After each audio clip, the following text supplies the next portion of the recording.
you wait here. I'll go and see Mr. Drysdale. Letter to Mrs. Radner Fenwick. In reply to yours of the 10th, seeking capital for your contemplated housing development. Mrs. Fenwick is seeking capital with her millions? Well, she's too smart a businesswoman to take the whole risk herself. Excuse me, someone to see you. I told you no interruptions. I told you no interruptions. Sorry, Mr. Clampett, no interruptions. Clampett! Well, come in, come in. Well, I don't want to be no bother. Oh, it's always a pleasure to see you, Mr. Clampett. Coffee for Mr. Clampett. Coffee for Mr. Clampett. You help. Well, now, don't make no fuss over me. Oh, it's my privilege to make a fuss over you, Mr. Clampett. I was going over your account just this morning. And do you realize that now you have almost $40 million in my bank? Well, I reckon that money of mine is getting to be a powerful nuisance to you. What? Well, I'm obliged to you for storing it here, but it seems to me like I ought to be paying you rent or something. Oh, no. I'm delighted to do it. That's mighty kind of you. Now, I've come to ask you another favor. More money to store? No. I'd like you to get me one of them airplane tickets to go back home. Oh, my pleasure. Home? Oh, you mean just for a little visit? No, it's more than that. Why, what's the matter? Did someone offend you? Was it my wife? Has she been shooting off her big Boston bazoo again? Mr. Drysdale, it wasn't that at all. Everybody's been surpassing good to us. Elly May is the reason I want to go back to the hills. Oh. Homesick, eh? Well, I tell you what. I'll have your cabin flown out here, log for log, and every tree and bush around it. And we'll put it in your backyard. Then we'll dig a creek, just like the one at home. And we'll stock the whole place with possum, raccoons, hound dogs, bobcats, and whatever Elly wants. She could just run wild. But that's what I moved out here to get Elly away from. I was hoping you folks would turn her into a lady. But I think she's getting worse. Coffee time! You're to blame for this. It was your responsibility to turn that wild girl into a lady, and you failed. What have you done now, you overdeveloped vixen? No, not her. I'm talking about Elly May Clampett. Oh, But wait, she- Mr. Drysdale. Miss Jean done the best she knowed how. Why, as a matter of fact, it was her who got Elly her first ball gown. That's true. By the way, I haven't seen that gown since. What happened to it? Oh, you sure was right. Oh, Hopkins, you don't have to wear boys' clothes to have fun with boys. Hey, May, you promised me you wouldn't wrestle. I ain't been wrestling. And what have you been doing in your ball gown? Doing what I'm supposed to do, playing ball. Oh, I made 2 touchdowns and kicked 3 field goals. Granny gave that gown a good scrubbing with her lye soap and patched it, too. But it never looked quite the same after that. Mr. Clampett, we have failed you. And when I say we, I mean you. But she... Don't argue with me. What are you standing here for? There's work to be done. But I just... Don't argue with me. Feel like I'm causing a lot of trouble for folks that ain't to blame. Now, if you just get me that airplane ticket... No, Mr. Clampett. We'll work on Elly May. We'll polish her. No, Elly May don't take a polish real easy. We'll have to face it, gentlemen. Elly May is a wildcat on wheels. Oh, you heard about this morning, did you? Heard what? Elly being on wheels. Wheels? Granny and me was having a cup of coffee. And all of a sudden, we heard this roaring noise. If that's Jethro riding his fire-spitting bicycle again, I'm going to take a hickory stick to him. Thank you, Granny. Want to go for a ride? Sweet-smelling polecats. That was Elly May.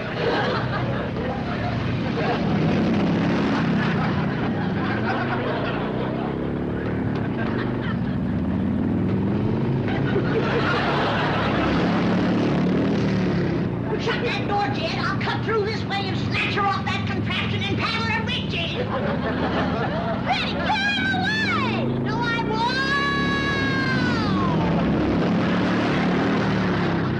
Hold on, Granny, I'm coming. I never would have caught her if she hadn't rode that thing into the cement pond. Oh, poor Granny. When I pulled her out, she was madder than a wet hen. Wetter, too. Right then, her and me decided that what Elly needed was a full-time mom. You mean you're getting married? Oh, I got to, for Elly's sake. That's the reason I need that airplane ticket. I'm fixing to go home and court myself a hill woman. How about a Beverly Hill woman? Oh, these fine city women wouldn't look twice at a grizzled-up old mountain goat like me. What are you talking about? Mr. Clampett, you are one of the most eligible bachelors in this entire city. When word gets out that J.D. Clampett is seeking a bride, there will be women beating down your door. Might be a good test for him. It'd take a strong one to handle Elly. That's the reason I think I'd best do my courting back home, and the quicker the better. No. Let me take care of everything. I guarantee I will find the woman right here in Beverly Hills. And today. Well, that's mighty nice of you. My pleasure. Thank you. Chief, I am as eager as you to find Mr. Clampett a mate locally. But should you have guaranteed to find him one today? I'm not worried. Beside me, stalwart and true as always, I have the finest secretary in the world. Thank you, Chief. A loyal and dedicated girl, to whom responsibility is a sacred word. A girl who will never fail me when duty calls. Thank you, Chief. You'll make Jed Clampett a fine wife. Me? I? You. But, Chief, I promised to Jethro. Oh? Who promised you? Me? I? Excuse me, Mr. Drysdale. Hey, what about her? She's too young for Mr. Clampett. I mean for Jethro. You're for Mr. Clampett. What is it, Janet? The guard downstairs just phoned to say that Mrs. Radnor Fenwick is on her way up to see you. Oh, yes. It must be about that new housing development. She's... Hey, wait a minute. She's a widow. Chief, Mrs. Fenwick and Mr. Clampett have absolutely nothing in common. Are you kidding? They've got $100 million in common. And if I can get them together, I can have it all right here in my bag. I'm looking for the office of the president. Mr. Pyersdale or Skyrsdale or something. Welcome. Oh, you're Mr. Flysdale. At your service, madam. Very well, Beasley. Bring in the maps and the blueprints. Let me take your money. Mink.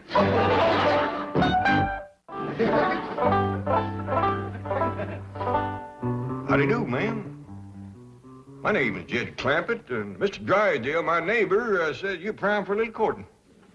I brung the guitar, and if we can set in your porch swing out yonder, I'll take a crack at serenading you. Excuse me, ma'am. I ain't done no active serenading and courting in nigh on to 20 years.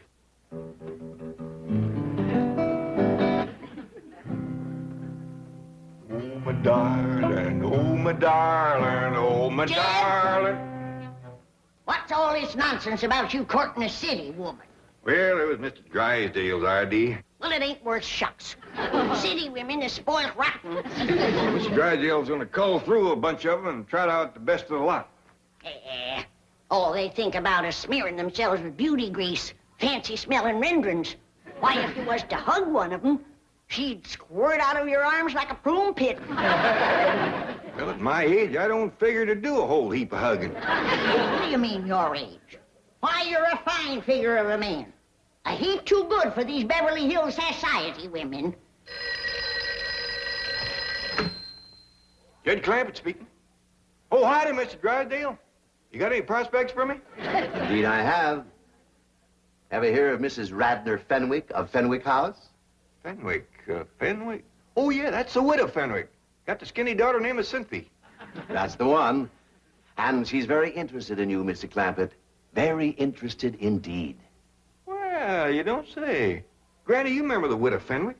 Yeah, and you ain't gonna get no dowry out of her. She's poor as a church mouse. Oh, Drysdale. That's Drysdale, Mrs. Fenwick. D-R-Y, Drive. Yes, so am I. How about some tea? Good idea. Well, what news? Mr. Clampett is very interested indeed. Just how interested? I will need $10 million to get this project rolling. Well, I believe I could recommend that as a good, sound investment. Splendid. Provided you and Mr. Clampett hit it off personally. Personally, this is business. Well, Mr. Clampett is that kind of man. And it is important that his family like you, too. I've no time to socialize with those eccentric hillbillies. I have here my general contractor's license. I'm ready to start bulldozing. Mrs. Fenwick, both you and I know that those first 10 million are very hard to come by. Oh. Very well, but remember one thing. I control this honeymoon lane venture. I'm not having anyone tell me what to do with their money. Jed, I still say that you ought to go back home to do your courting, where the woman could bring you a dowry. You can bet dollars to dumplings that widow Fenwick ain't gonna come through that door leading no big fat sow. Well, now, Granny, a dowry ain't everything. Widow's got experience. She raised a daughter of her own. You remember Skinny Cynthia? I do. Here's your courting candy, Uncle Jed. Oh, thank you, Jethro. Put it in the truck and put my guitar in there, too. Because Elly fetches my flowers, I want you to drive me over to the widow Fenwick's. Is that who you're going to court? That's what I'm starting with. Well, Uncle Jed, now that you're here in Beverly Hills, why don't you court one of them Hollywood movie stars? Well, if things don't work out with the widow, I might just ask Mr. Drysdale, can he fix it so I can meet Lillian Gish? Maybe even Mary Pickford. Now you're talking dowry. I bet you that Mary Pickford is good for a herd of milk cows and a barn full of setting hens.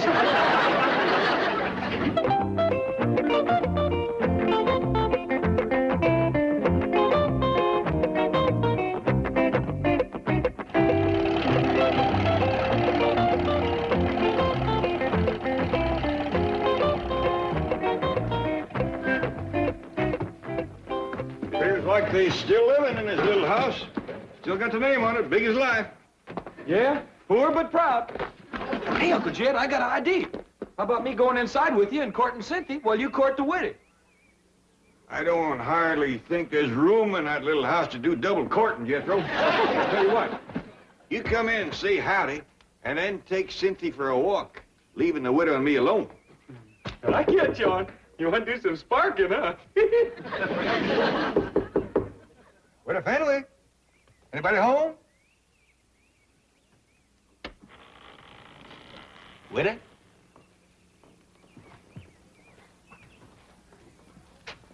Don't appear to be nobody home. Well, hot diggity dog. Now you and me can eat the candy. Get out of there. Come on, let's go.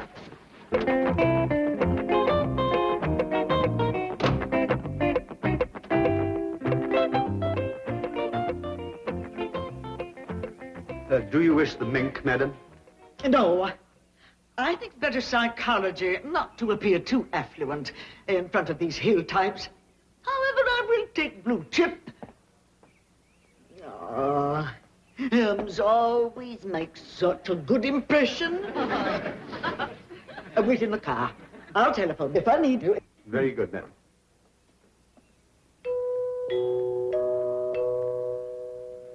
By dingies, it's coming out of the ceiling and the walls and every place. Somebody always comes to the door when that music plays. I reckon that's what brings them in. They hear it playing out on the street. Want me to go see who it is? I'll do it. You get that contraption out of here.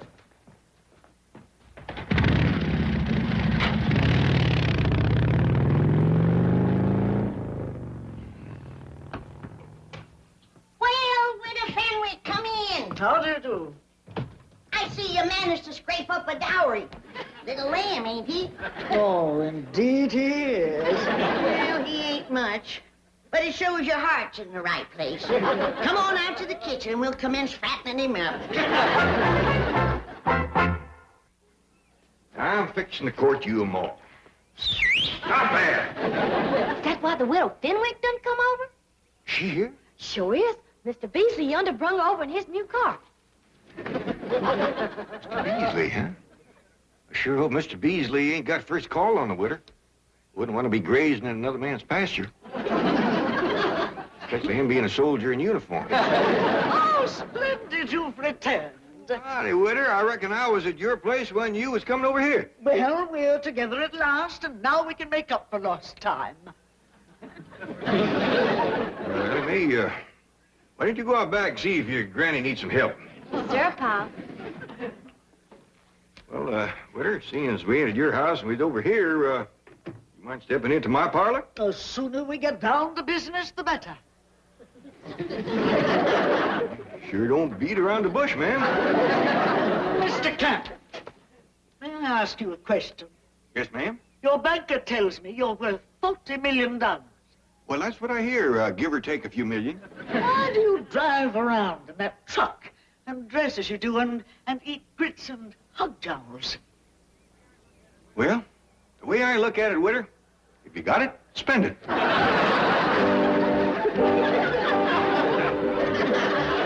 All right. Thank you. Well, Mrs. Fenwick crossed me up, went over to see Jed Clampett. I wanted to prepare him before she got there. Chief, you're a banker, not a matchmaker. Aren't you meddling where you don't belong? Any place where there's $100 million floating around, I belong. Oh, hello, Granny. Milburn Drysdale. Yes, may I speak to Mr. Clampett, please? No, you can't. He's in the parlor fixing to spark the widow. Bye. Well, I've heard of skin the cat, spin the bottle, but what is spark the widow? Spark the widow! You see, it's already working. Now, who says I'm not a matchmaker, eh? Come on, let's get over there and help. I smell money.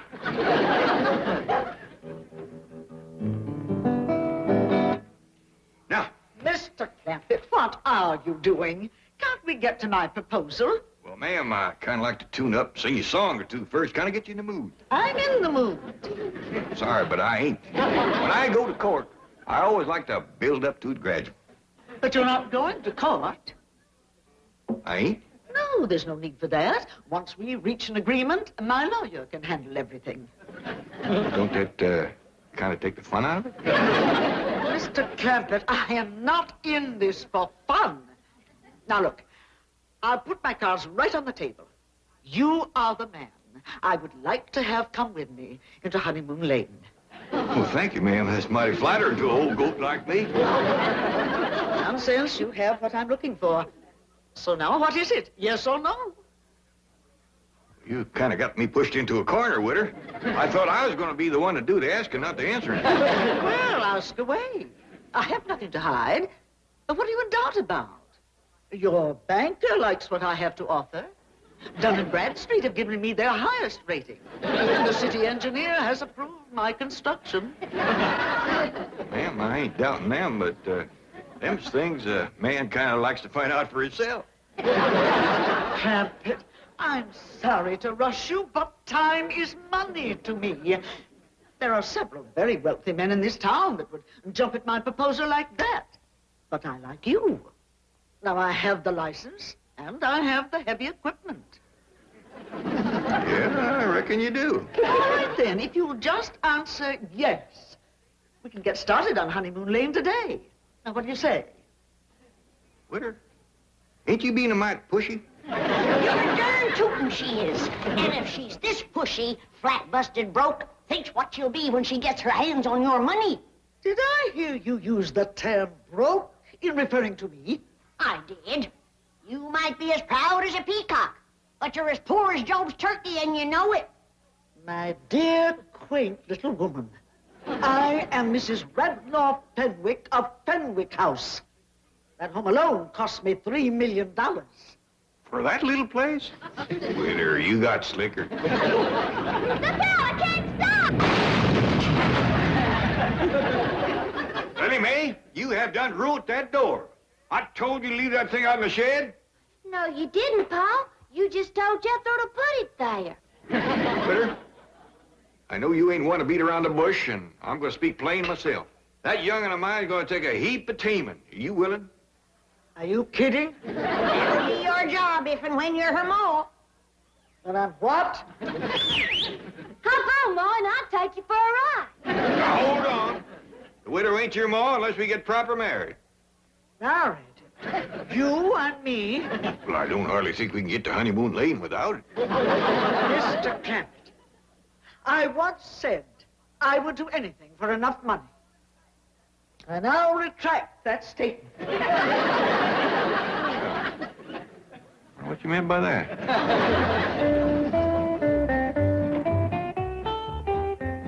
Mrs. Fenwick is still here. That's a good sign. She and Jed must be hitting it off. Ah, Mrs. Fenwick. Out of my way, dry pail. Should something go wrong? That hillbilly untouchable wants to marry me. Me! You can't blame him, Mrs. Fenwick. You're a ravishingly beautiful, devastatingly seductive woman. You are intoxicated. Just a minute, Widow Fenwick. Oh, my darling, I almost let you come to my arms. I'm sorry, Widow. I just don't think we'd hit it off. Here's your dowry back. Widow Fenwick, sometimes the happiness we're looking for is right in our own backyard. Now, you take Mr. Beasley there. Oh, thank you, I shall. Quickly, Beasley, take me home. Oh, it's just all so confusing. Kind of a skimpy diary, but don't set too much store by that. How long you been in the service? 15 years, sir. That long, huh? Well, maybe now with a good woman behind you, you'll soon have some stripes on them sleeves. World of happiness to the both of you.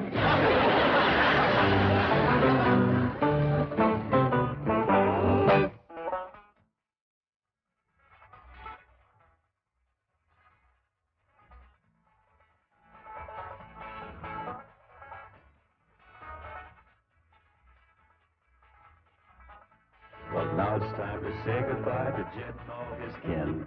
They would like to thank you folks for kindly dropping in.